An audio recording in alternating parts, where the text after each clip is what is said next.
The human body is designed to keep our blood alkaline within a narrow pH of 7.35 to 7.45.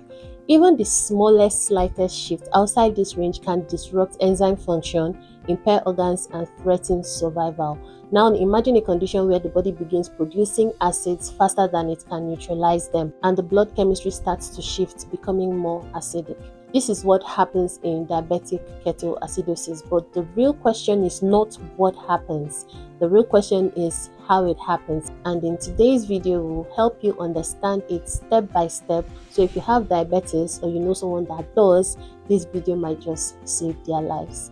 Hi, I'm Mira and welcome to Mira's Health Hub. To understand DKA, you have to follow a chain of events that starts with insulin deficiency and ends with systemic acidosis. This is not one problem but three interconnected processes happening simultaneously, which are failure of glucose utilization, activation of fat metabolism, and accumulation of acidic byproducts. Insulin does more than lower blood sugar levels. It acts as a metabolic switch that determines which fuel your body would use.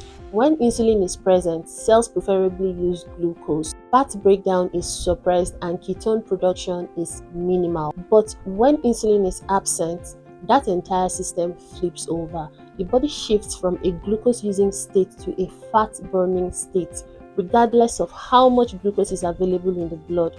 And this switch is the foundation of diabetic ketoacidosis or DKA. What happens in DKA is that blood glucose is high, but cells cannot access it.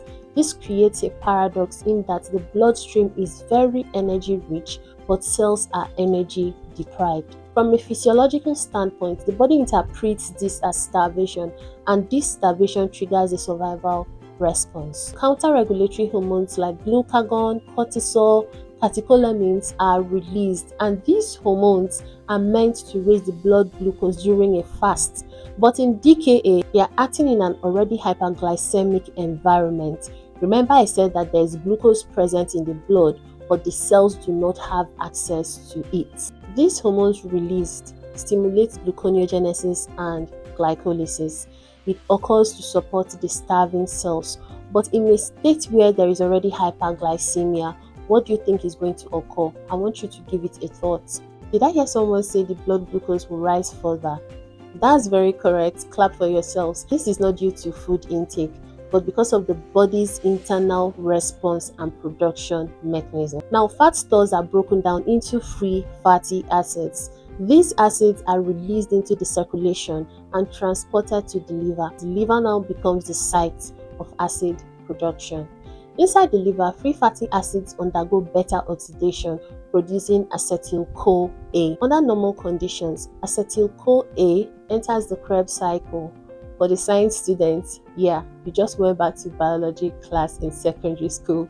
But in DKA, Krebs cycle is overwhelmed and diverted. Due to this malfunction, excess acetyl-CoA is instead converted to ketone bodies like acetoacetate and beta-hydroxybutyrate. These molecules serve as alternative fuel, but chemically they are organic acids. Stay with me, we're getting somewhere. As ketone production increases, hydrogen ions are released into the bloodstream. The body's primary buffer, being bicarbonates, binds with these hydrogen ions in order to neutralize them, to calm the acidic environment. But the buffering capacity of the human body is limited. Once ketone production exceeds the buffering ability, bicarbonate levels fall, hydrogen ions accumulate, and the blood pH begins to drop down the pH scale.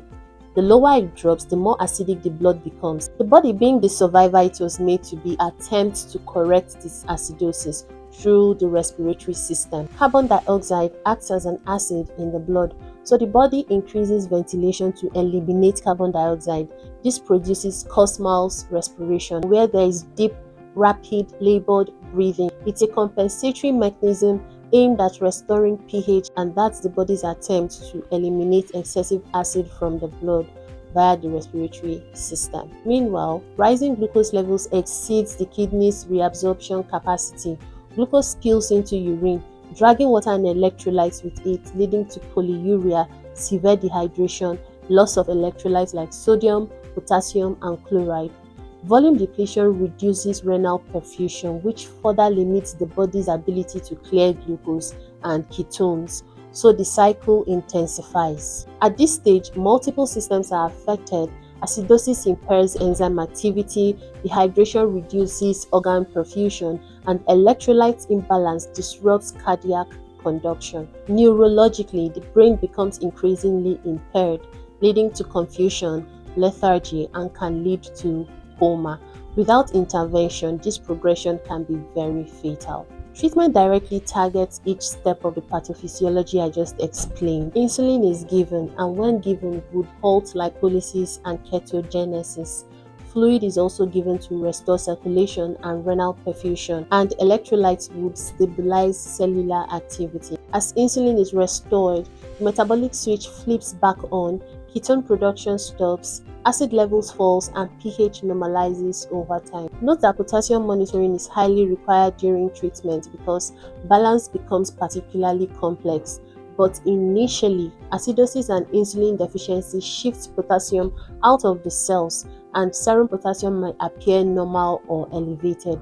But total potassium is actually depleted during the urinary loss. So when treatment begins and insulin is given, potassium shifts back into the cells and serum levels can drop rapidly. This is why potassium monitoring is critical in DKA treatment or management. DKA is not just a complication of diabetes, it is a coordinated metabolic failure driven by insulin deficiency and amplified by the body's own survival mechanisms.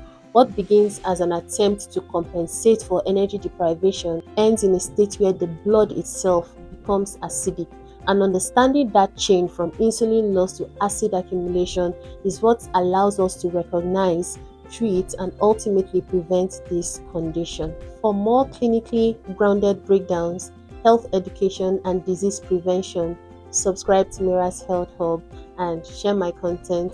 Give this video a thumbs up, and we will meet again in the next episode.